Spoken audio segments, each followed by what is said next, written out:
I'll give it to you straight and honest. If Manchester City, if they get their hands on us, they will assault us. They will harass us. They will defile us. To be honest, next week, I'm predicting it to Manchester City to win. We are going to take over Barcelona as the laughing stock, Whatever Bayern Munich did to Barcelona in 2020, or whatever year it was, I believe that's what Man City will do to us next week.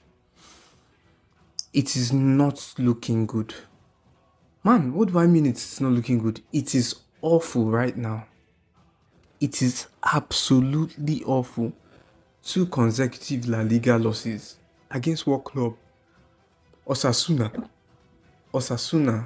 and Getafe. Those are the clubs you are losing to. These are not draws. Why should you even draw against these guys? It's not a draw. These are 2 consecutive losses. The game against Osasuna was our chance to keep topping the table. We bottled it. This, we would have had, a tighter trail on Barcelona. We've given them 4 points now. 4 points. So let's say Barcelona magically lose a game and we win that one. They are still going to be ahead.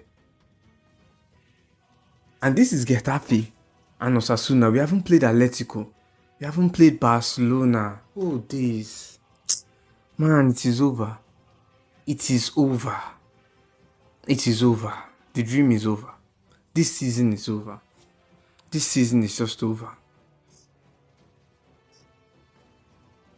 In the first half, to be honest, I don't understand how a team can have... We have a lot of midfielders in this team. Shout out to Pitach, the academy player. He played good.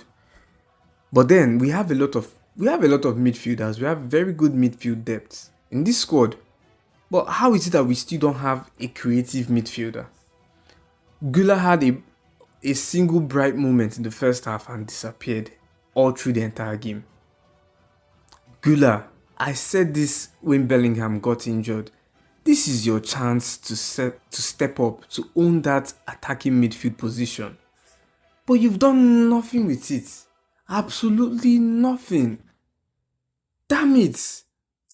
Because in the first half, man, I'll be honest, the only big chance we got in the first half was, from Gonzalo's and Vini's pressing. They stole the ball off a Getafe defender.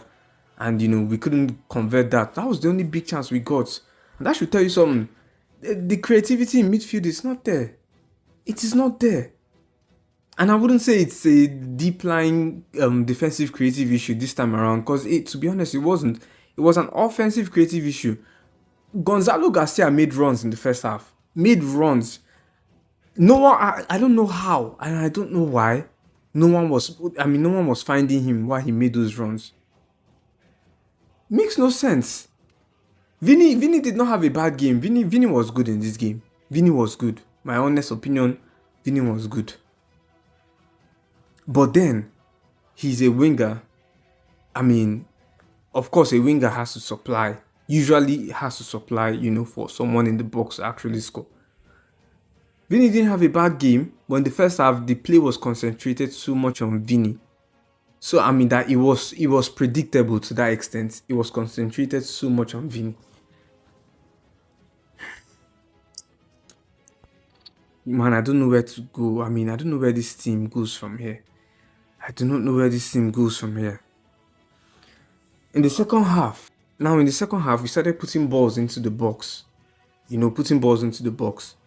But then, lots of the balls we put in was either just a waste or no one was just getting to it. Can I mention a single name? Let me mention a name to you out there. Jude Bellingham. A lot of people were hating on Bellingham during Zabi's time. Bellingham this and Bellingham that, ego this and ego that.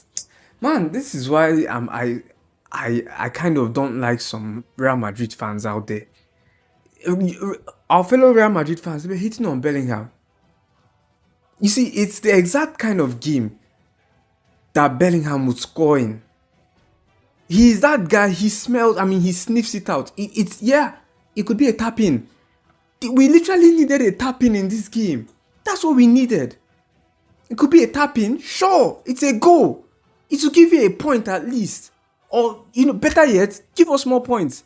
This game was screaming out Bellingham. And I know Bellingham is injured and all that, but I'm just trying to tell you, for those of you who said Bellingham is the problem, his ego, this and that, he needs to get out. You are wrong. You are massively wrong. Jude Bellingham, we need him in the starting 11. I'm not very sure where Gula would go, to be honest. But Bellingham has to be in the starting 11. There's no jokes about that. Because Gula has gotten the opportunity. How many games Bellingham has been out? Gula can't step up. I'm not blaming the entire game on him, but I'm disappointed because I had high hopes for Ada Gula. I had high hopes for that kid. Own that attacking midfield. You've done nothing with it. Absolutely nothing. It's a shame at this point. And then to be honest, Gula, you know what? Let's push her aside for a minute. Man, this is the result. I told you guys when we appointed Abeloa. He's a good guy, humble looking man and all that. But he has never managed a senior team in his career. His career only began his managerial career began 2 years ago, or was it last year? Maybe 2 years ago. And it was the Real Madrid Castilla. Tell me how you want a manager like that to manage Real Madrid first team. The best thing Abeloa has done for this team is to give Vinny back his courage. To trust Vinny. To be honest, that's the best thing Abeloa has done. Apart from that, and I don't know. The man doesn't have tactics. He doesn't have tactics. It's more of, he's letting the players, express their talent and all. But look, individual talents takes you a distance, good. But you also need a level of tactics. You need a level of managerial efforts in it as well. To be honest, you need a level of structure. Individual performance, great, is fantastic. But you also need a level of tactics. And Abeloa doesn't have that. And I can't be mad at him. Real Madrid is appointing someone who has never managed a single big team. You appoint that man as a first team manager. It does not work like that. Some of you might say, oh, Zinedine Zidane came off Zidane worked under Ancelotti as a first team manager. If you did not know, in 2014, Zidane did that. Abeloa hasn't had anything like that. He has only managed children or teenagers. How do you want him? He cannot say a word to any of these players. He can't. Man, look, I'm someone, I rarely get scared. But you see, next week, I am so afraid. If there's a way, by some magic, we could just skip the game against Man City, just knock us out of the Champions League, disqualify us rather, let's forget about that game, please. I do not want to play that game against Man City. Man, it will be horrible. It will be horrible. Take your mind back to the 2022-23 season. Yes, 2022-2023 season, when the first game against Man City at the Bernabeu was a 1-1 draw. Then the next one at the Etihad was 4-0. Take your mind back then. You see, that season, we won the Copa del Rey only that season, La Liga now.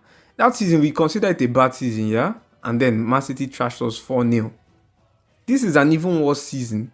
How many goals do you think we would concede against Man City? Just tell me, how many goals? Oh gosh, this is nasty.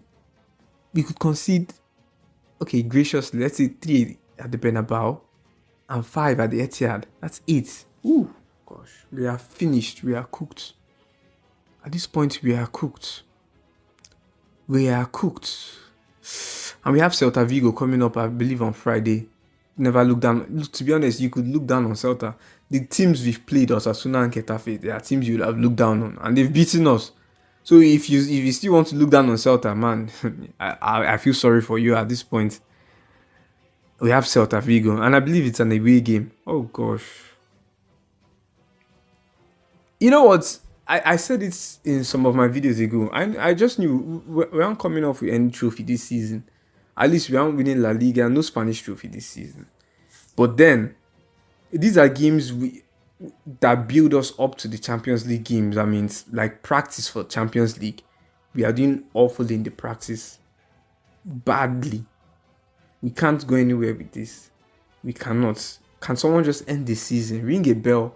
Let the season be over and let's give us time to think of something. Appoint a new manager. Arbeloa has to go. Tactically speaking, the best thing he did for this team was bring Vinny back to life. But aside from that, Arbeloa has to go. Arbeloa has to go, man. Look at Getafe. I mean, the press we saw today, the press, it still feels like the team is afraid of pressing. It's like I told you guys, Arbeloa is trying to bring back an old Madrid that cannot work in this modern time. To be honest, Getafe is, they're in the lead, and then the players they don't look like they want to press. They don't. It's just Vinny up front and